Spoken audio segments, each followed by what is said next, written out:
Okay, now we told you about this landing that's reminiscent of the 2013 Gupta plane landing at Waterkloof Air Base. Now, this new one is also raising eyebrows. The UAE Royal Family landed at a military base as they arrived for a holiday in the Eastern Cape recently. A government briefing has just beginning now to provide clarity on this landing. There's been so many questions and criticism about this. Let's take you live there and listen in.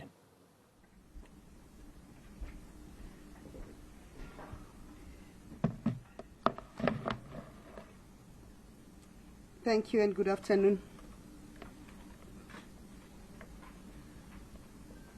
I'm pleased to introduce the panel of ministers who are here to provide clarity on the services and facilitation government put in place to facilitate the current private visit to South Africa by the President of the United Arab Emirates and ruler of Abu Dhabi, His Highness Sheikh Mohammed bin Zayed Al Nahyan and his entourage. And joining me is the Minister of Home Affairs, Dr. Aaron Motsoaledi, Minister of Police, General Beki Cele, Minister of Agriculture, Ms. Togodi Diza.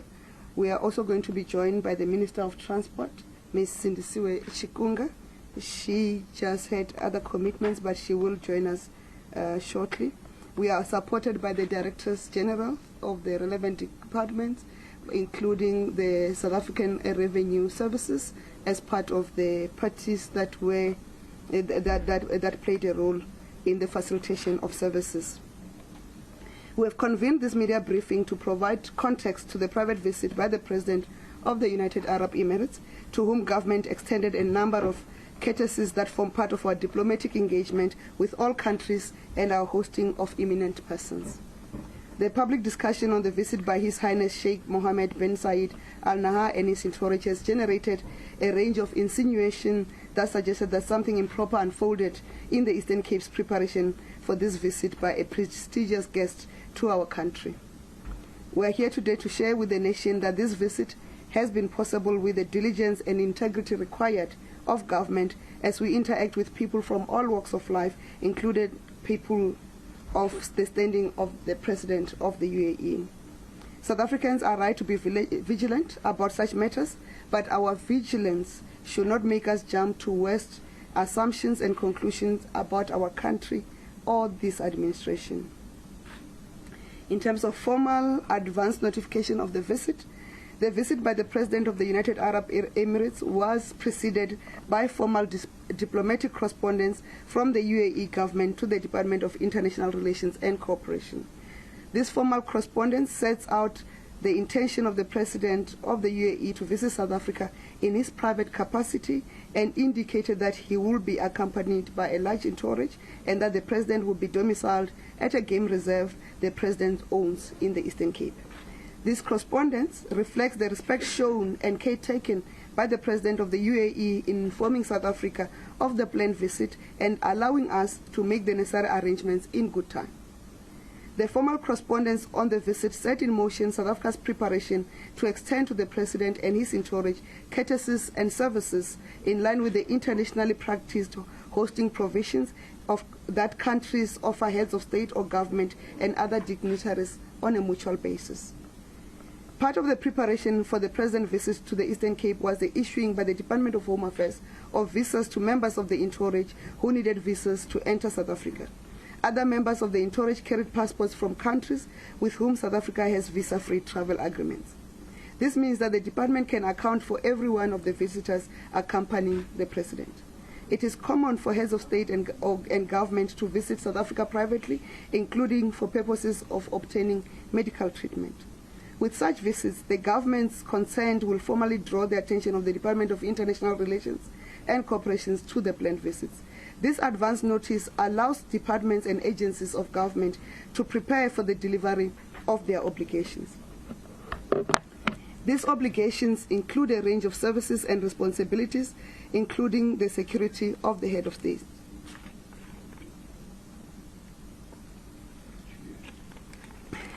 Cheers. When such private visits take place, there's no requirement for public announcement about these occasions. Very often, heads of states undertake such visits to enjoy privacy away from their public roles and profiles of high visibility. Of course, different conditions apply where leaders visit South Africa in their official capacity and where states visits take place. Government consistently makes public announcement on these engagements.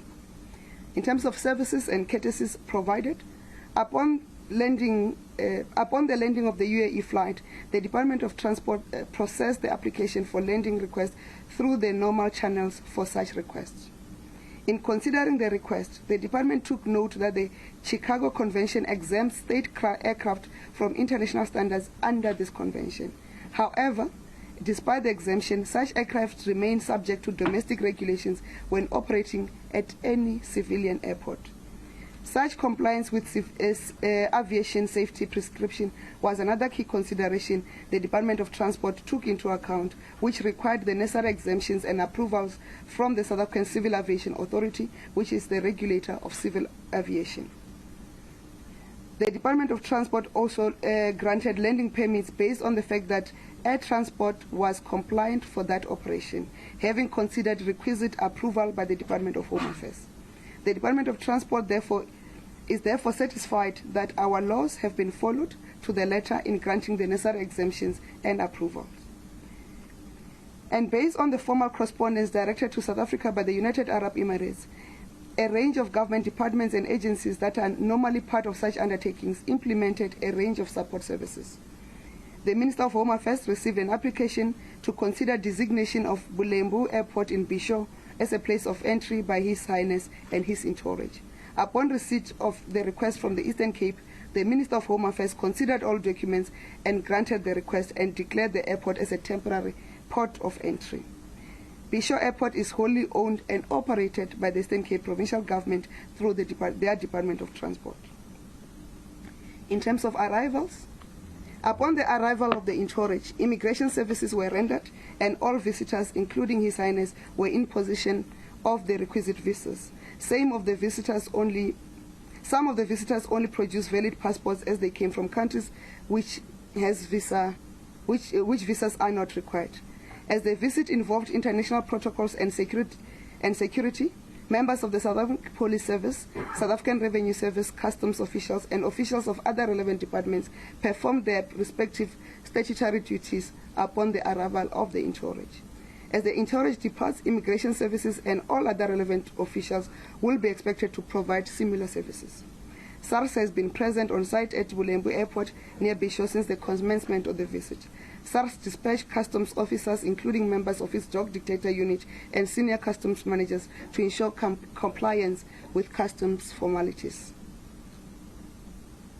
In terms of security, upon receipt of information that the head of state of the UAE was visiting the Eastern Cape, all security measures necessary for heads of state were put in place, for example, presidential protectors and visibility. This is the case with all such visits.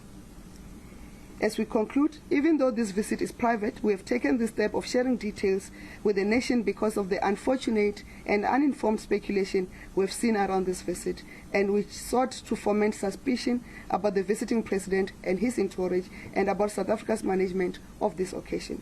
Public discussion on this visit by His Highness Sheikh Mohammed bin Zayed Al Nahyan and his entourage has generated a range of insinuations, which is something as if something improper it took place.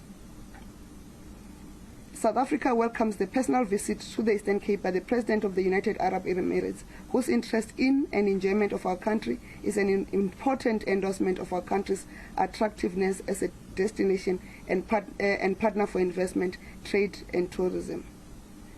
Given the United Arab Emirates' outstanding performance as a global investment in tourism in its own right, South Africa and the Eastern Cape stand to gain from continuous engagement with the UAE, which is also a source of outbound investment around the world.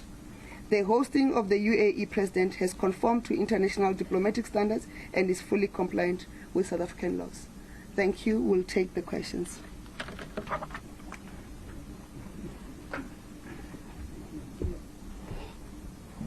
Thank you very much, Minister, for the comprehensive statement. We will then invite questions, firstly from the House, and then later on we'll go to the platform online. As usual protocols, when we point at you, you would introduce yourself and your media house and then ask the questions. Thank you. Sophie from the SABC. I have a number of questions. The first one, it relates to the goods that were brought into the country. There are reports that they brought goods to the country, clearly in the form of food, herbs, or foreign currency, where the goods declared, particularly the currency. The second question is in relation to the port of entry.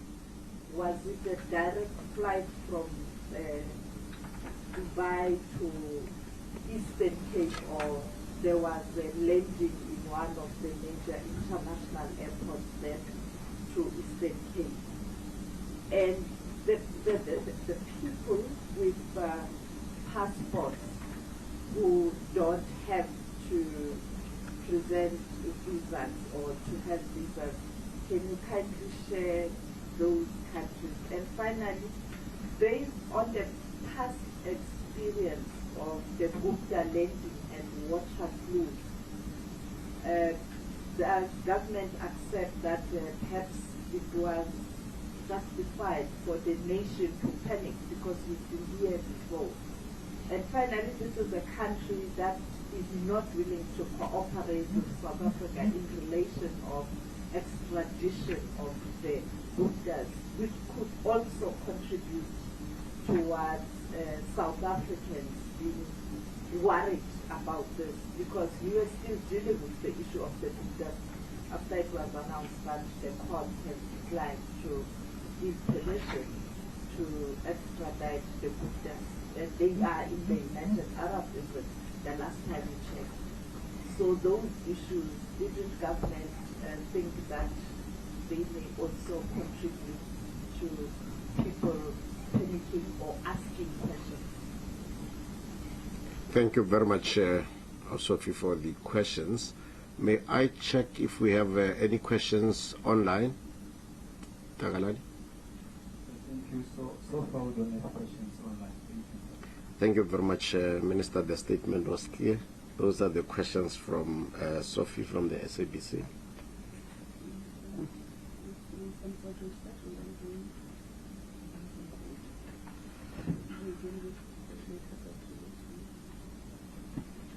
Thank you.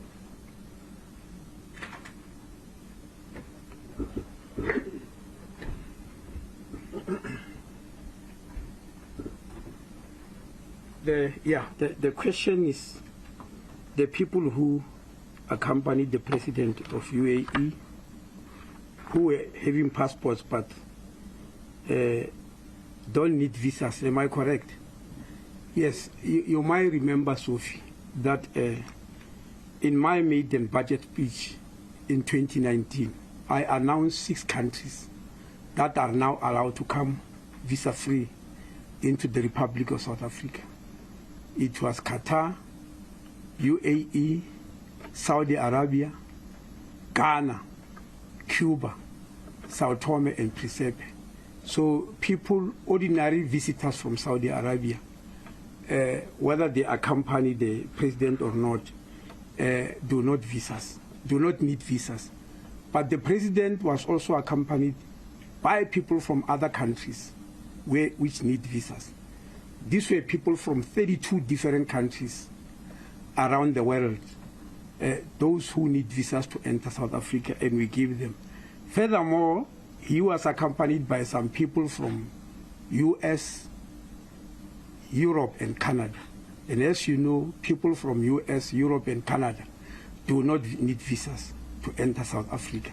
But all those who needed the visas, those visas were issued in our embassy in Abu Dhabi. Thank you.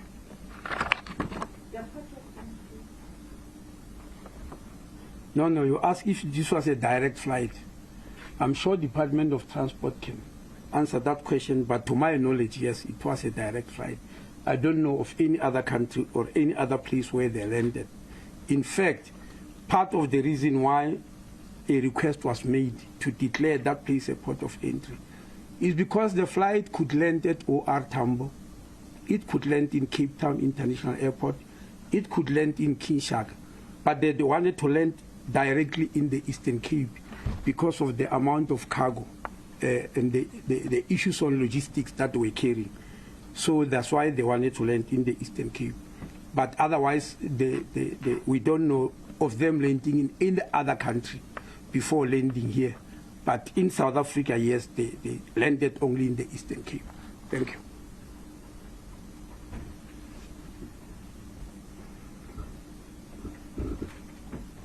Can we have the representative of SARS coming to explain the customs?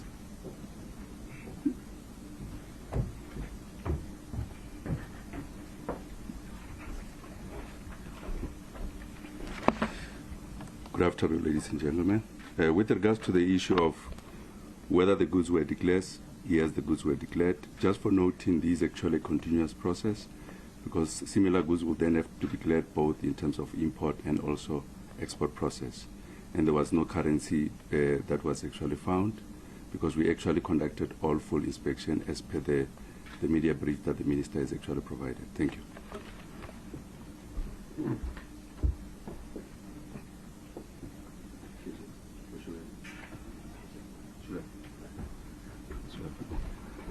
I have to apologize, ladies and gentlemen. My name is Keisha Sintumure. I'm actually the head of air modality in SARS Customs. Thank you.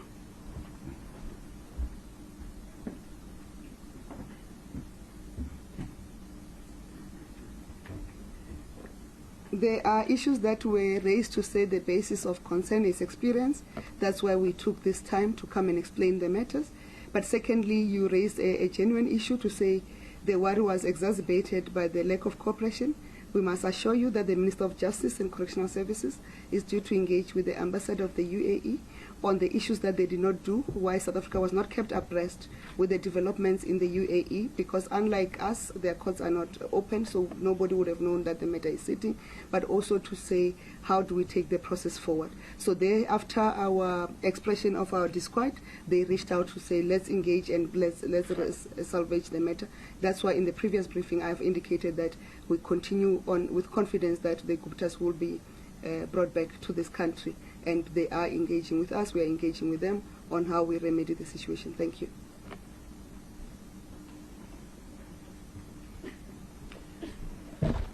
Thank you very much, Ministers. I think we'll take the last round from our online platform of the questions. Tagalani. Thank you. We now have a question from Erica Gibson from the report in City Press. And the question is, could you elaborate on the hunting guns and ammunition which were brought in? Were those all listed and accounted for? And could you indicate how many weapons the SARS said to approve or to register, and for how much ammunition? Thank you. Thank you very much, Ministers. These were the last questions that we are taking on this round. They had to do with the ammunition and the arms. So Minister Kele will take over. Thank you. Yes, were hunting guns brought in. They were going to hunt. So they brought some hunting guns. The whole lot of guns that they brought were not allowed to come in the country, except a very limited number of firearms that came and limited number of ammunition according to the South African laws. To do that, the special convoy or the special police that deals on the arms issues were sent under the leadership of the Provincial Commissioner of Eastern Cape to make sure that everything is according to the law, is according to the Firearms Act of the Republic of South Africa. So everything is in order. Thanks.